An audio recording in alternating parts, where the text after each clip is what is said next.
Imagine you are an astronomer, alone in a control room, deep in the mountains of northern China. It is the 1970s. You have spent years listening to the silence of space, and one day, a message arrives. A real one, from another world. But it is not a greeting, it is a warning. It says, "Do not answer. Do not answer. Do not answer." There are tens of millions of stars in your direction. As long as you stay silent, they cannot find you. But if you reply, they will locate your world in an instant, and it will be invaded. It is the most important message in human history. A stranger, light years away, is begging you to stay quiet, to save your entire species. And you press the button anyway. You reply, "Come, I will help you conquer this world." This is where the three-body problem begins. One woman, one choice, and the fate of all humanity. This is Cixin Liu's masterpiece. The novel that won the Hugo Award unsettled real physicists and became one of the most influential science fiction stories ever written. Over the next several minutes, we are going to walk through the entire book. From a killing in 1967 to an alien fleet 4 centuries away, and end on a single image, a swarm of locusts in a wheat field that will change how you see our place in the universe. Full spoilers ahead. Let us begin. To understand that choice, we have to go back to where it all breaks. China, 1967. The Cultural Revolution. The country is tearing itself apart. Our story opens with a young astrophysicist named Yi Wenji watching her own father, a brilliant physics professor, beaten to death on a stage in front of a screaming crowd. His crime was teaching so-called reactionary science, teaching Einstein, teaching that the universe follows laws that do not care about politics. And here's the detail that cuts deepest. Among the teenagers who kill him are his own students. And to save herself, his wife, her mother, stands up and denounces him. Something inside Yi Wenji dies that day, in that square, and it never comes back. Yi Wenji is sent to a labor brigade in the frozen forests of Inner Mongolia, cutting timber under armed guard. She is an astrophysicist turned prisoner of history. And out there, far from everything, she begins to form a quiet, cold conviction. Every time she trusts a human being, they betray her. Every good thing gets destroyed. Maybe, she starts to think, humanity cannot save itself. Maybe we are simply too cruel, too blind, to be trusted with our own future. That thought is a seed, and the whole tragedy of this novel grows out of it. Then comes a small kindness that ruins her. A journalist named Bai Mulin lends her a banned book, an American book about how pesticides silently poison the natural world. It moves her. It puts words to her despair, the sense that humanity is quietly killing everything around it. She writes a private letter about what she feels. But the letter is intercepted. Suddenly Ye is branded a political criminal, and the man who lent her the book denies everything to save himself, betrayed again. She is facing prison, or worse. And that is the exact moment a secret offer arrives, an offer that will hand her the power to answer the stars. The offer is a place called Red Coast Base, a military installation hidden on a mountain nicknamed Radar Peak. Officially, it is a defense project. Secretly, it is China's attempt to search for and to contact intelligent life beyond Earth. Yi becomes one of its engineers, and buried in her calculations, she finds something extraordinary. She works out how to use the sun itself as a giant amplifier, a cosmic megaphone that could take a human signal and broadcast it across the stars, far more powerful than anything Earth could send on its own. One quiet morning she aims the great antenna at the sun, and she transmits. Then she waits. For 8 years, nothing. And then, one night, the reply comes. It is the warning from the very start of this story. A lone watcher on a distant world, a pacifist breaking every rule to beg her, "Do not answer, or your world will be found and taken." But remember who is reading it. A woman who watched a mob kill her father. A woman betrayed at every turn. A woman who has decided that humanity does not deserve to be left alone. She understands the warning perfectly, and she rejects it. She sends her reply toward the stars. Come, our civilization can no longer solve its own problems. We need your power to intervene. In 3 seconds, she has decided the fate of the world. But there is a witness. The base's political commissar, Lei Zhisheng, discovers what Ye has done, the message she received, and the answer she sent. He means to seize the discovery for himself and to bury her. So Yi Wenji makes another cold decision. On a cliff at Red Coast, she engineers an accident, and she lets it kill him. The trouble is, another man is there too, Yang Weining, the base's chief engineer, and Ye's own husband. She lets him die as well. 2 men ended by her own hand to protect her secret, and only afterward does she learn she is pregnant. The daughter she is carrying will matter more than she can possibly imagine. Hold on to that. So who caught that signal? Who answered? They come from a planet in the Alpha Centauri system, the nearest stars to our own, a world they call Trisolaris. And from the instant Yi said come, an invisible countdown begins ticking toward the end of the human age. Now the book does something bold. It jumps forward, decades, into the present day, and the story changes shape completely. Suddenly this is not a historical tragedy. It is a techno-thriller, almost a detective story. Our new lead is Wang Miao, a nanomaterial scientist, a practical man who trusts what he can measure. And something impossible is happening in the world of physics. The most brilliant scientists alive are killing themselves, one after another. One of them, a gifted researcher, leaves behind a note that reads like a scream. Physics has never existed and never will. Something is reaching into the minds of the people who understand reality best and breaking them. That researcher who died has a name, Yang Dong, and here the novel quietly lands its cruelest blow. Yang Dong is Ye Wenji's daughter. The child Yi was carrying at Red Coast, grown into a brilliant physicist, and then destroyed by a despair her own mother helped set in motion. Yi reached for the stars to punish humanity. Decades later, that same reach reaches back and takes her daughter. The victims of this story are not strangers. They are family. Investigating all of this is one of the great characters in modern science fiction. A detective named Shi Tiang. Everyone calls him Da Shi. He is loud, crude, chain-smoking, and completely without reverence for scientists and their theories. He breaks rules. He offends everyone. And he happens to have the sharpest, most grounded mind in the entire book. Wang Miao thinks Da Shi is a thug. He is about to learn that this thug sees the truth more clearly than any genius. Remember him. He carries the ending. Da Shi drags Wang into a hidden war, and almost at once, reality turns on him. Wang starts seeing a countdown. Glowing numbers, ticking down, burned into his vision, and impossibly printed onto every photograph he takes. A voice tells him, the truth is simple. Stop your research, or the numbers reach 0.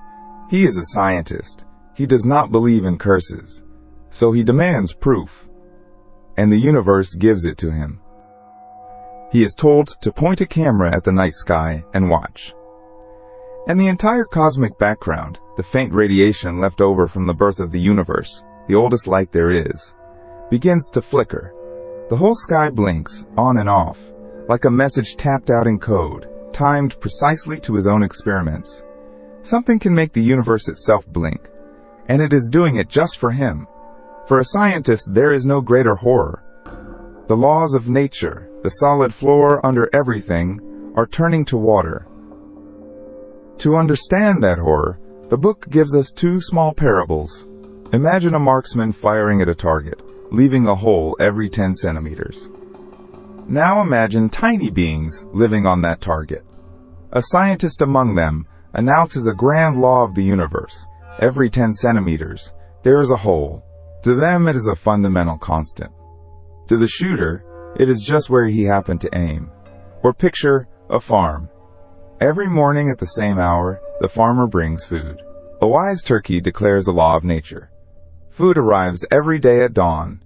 Then comes the morning of Thanksgiving. The point is quietly terrifying. What if the laws we trust are not laws at all, but simply someone else's habits, or someone else's aim? The key to the mystery turns out to be a game. Wang puts on a virtual reality suit and enters a world simply called Three Body. He arrives on a strange planet, among civilizations built from real historical figures, all struggling with one impossible problem. On this world, you cannot predict the sky. Sometimes there are long, stable years. Then, without warning, comes a chaotic era, a killing heat that burns everything alive, or a cold so deep the world turns to ice. To survive, the people can drain the water from their own bodies, collapsing into dry, flat husks that are rolled up and stored, then soaked and brought back to life when the world grows calm again. The players have one job: solve the mystery. Why is this world so violent, so unpredictable? And the answer, when it comes, is beautiful and terrifying. This planet does not orbit one sun. It orbits three. And this is the real science at the heart of the book, the three-body problem itself.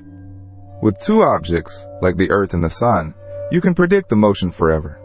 Add a third, and the gravitational dance becomes chaotic. There is no formula that can fully predict it. The tiniest change explodes into total uncertainty.